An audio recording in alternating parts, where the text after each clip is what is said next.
بسم اللہ الرحمن الرحیم۔ اللہ تبارک و تعالیٰ کے نام سے شروع جو بڑا مہربان اور نہایت رحم کرنے والا ہے۔ پیارے دوستو، کیا آپ جانتے ہیں کہ مصر کی قوم اپنے بادشاہوں کی لاشوں کو ہنود کر کے یعنی مسالے لگا کر کیوں دفن کیا کرتی تھی؟ اور مصر کے لوگ ان بادشاہوں کی لاشوں کے بارے میں یعنی اپنے جھوٹے خداؤں کے بارے میں کون سا عقیدہ رکھتے تھے؟ اور وہ لوگ ان بادشاہوں کے ساتھ ان کا سامان کیوں دفن کیا کرتے تھے؟ اور ان مرنے والے فرعونوں کے مقبروں میں ان کی زندگی کے حالات کیوں لکھے جاتے تھے؟ اور وہ تمام بادشاہ جن کو مصری اپنا خدا مانتے تھے، کیا وہ دوبارہ زندہ ہوں گے؟ اور کیا وہ دوبارہ اس دنیا میں آ کر اپنی زندگی کو اسی طرح گزاریں گے؟ پیارے دوستو، ان تمام تر سوالات کے جوابات قرآن و حدیث کی روشنی میں آج کی اس ویڈیو میں ہم آپ کو بتائیں گے، لہٰذا آپ سے گزارش ہے کہ ہماری اس ویڈیو کو اینڈ تک ضرور دیکھیے گا۔ مصر کی تاریخ ایک عجیب و غریب تاریخ ہے، اور مصر کی تاریخ کے اندر کئی عجیب و غریب اور خوفناک راز دفن ہیں۔ آپ کو بتاتے چلیں کہ مصر کی تاریخ کے اندر کل 33 فرعون گزرے ہیں، جن میں سے بعض نیک اور صالح تھے اور بعض بدبخت اور درندہ صفت لوگ تھے۔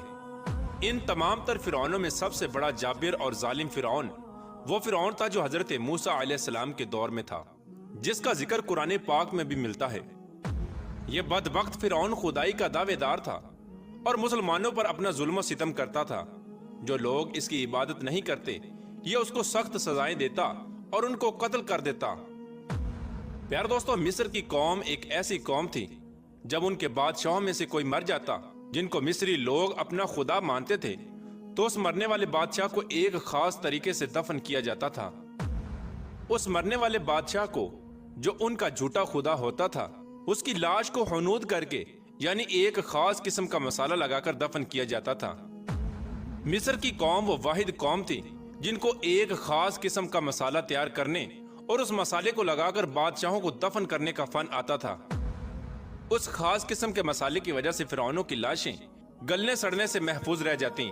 آپ کو بتاتے چلیں کہ مسالہ لگانے کے بعد مصری لوگ اپنے مرنے والے بادشاہ کی لاش کو ایک خاص قسم کے کمرے میں دفن کیا کرتے تھے، اور ساتھ ہی اس کی زندگی میں استعمال ہونے والا سارا سامان جو وہ بادشاہ اپنی زندگی میں استعمال کیا کرتا تھا، وہ سارا سامان اس کے ساتھ اس کے مقبرے میں دفن کیا جاتا تھا۔ اور اس کے ساتھ ساتھ اس مرنے والے بادشاہ کی زندگی کے تمام تر حالات جو اس نے زندگی گزاری اور جو اس کی زندگی میں اس کا عہدہ اور مقام تھا، وہ سب کچھ اس کمرے کی دیواروں پر ایک تحریر کی صورت میں نقش کر دیا جاتا تھا۔ یہ سب کچھ مصری قوم اس وجہ سے کرتی تھی کیونکہ ان کا یہ عقیدہ تھا کہ ہمارے یہ مرنے والے جھوٹے خدا دوبارہ زندہ ہوں گے اور دوبارہ اس دنیا میں آئیں گے۔ پیارے دوستو، مصر کے لوگ مرنے والے ان جھوٹے خداؤں کے بارے میں یہ عقیدہ رکھتے تھے کہ یہ لوگ مرے نہیں بلکہ کچھ دیر کے لیے سو گئے ہیں، کچھ عرصے کے بعد یہ دوبارہ زندہ ہوں گے، اور جب یہ دوبارہ زندہ ہوں گے اور اس دنیا میں واپس آئیں گے تو اپنے کمرے میں لکھی ان تمام تحریروں کو پڑھ کر یہ جان جائیں گے کہ وہ اپنی پہلی والی زندگی کیسے گزار کر گئے تھے، اور وہ اپنی پہلی زندگی میں کون سا عہدہ اور مقام رکھتے تھے، اور ان کی پہلی زندگی کیسی تھی۔ پیارے دوستو، اسی وجہ سے جو مصر کے اندر پیرامڈز بنے ہوئے ہیں، ان کے اندر مختلف قسم کی تحریریں لکھی ہوئی ہیں، جن تحریروں کے اندر عجیب و غریب قسم کے نقش و نگار کیے گئے ہیں۔ یہ سب چیزیں اسی طرف اشارہ کرتی ہیں جو مصری لوگ اپنے جھوٹے خداؤں کے بارے میں عقیدہ رکھتے تھے۔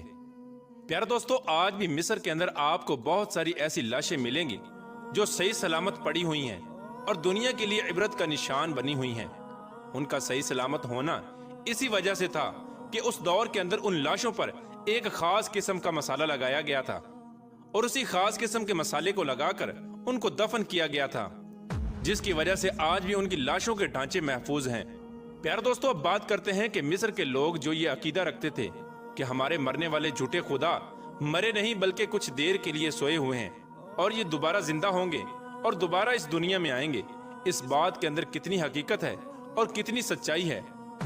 پیارے دوستو، آپ کو بتاتے چلیں کہ موت ایک ایسی حقیقت ہے جس سے کوئی بھی انسان نہیں بچ سکتا، اور جو ایک بار دنیا سے چلا جاتا ہے وہ دوبارہ کبھی لوٹ کر نہیں آتا۔ اس بات کے اندر کوئی سچائی نہیں ہے کہ یہ فرعون دوبارہ زندہ ہوں گے، بلکہ یہ محض ایک جھوٹا عقیدہ تھا جو اس دور کے اندر مصری لوگ اپنے جھوٹے خداؤں کے بارے میں رکھتے تھے۔ بلکہ اللہ تبارک و تعالی نے خدائی کے دعوے دار اس جھوٹے فرعون کو سمندر کے اندر غرق کر کے اس کی لاش کو آج تک دنیا کے لیے عبرت کا نشان بنا کے رکھا ہوا ہے۔ اور وہ لاش قیامت تک اسی طرح جلتی اور سڑتی رہے گی، اور قیامت کے دن اللہ تبارک و تعالی اس کو جہنم کے اندر دردناک عذاب دے گا۔ مصریوں کا یہ جھوٹا عقیدہ ان کے ساتھ ہی دفن ہو گیا۔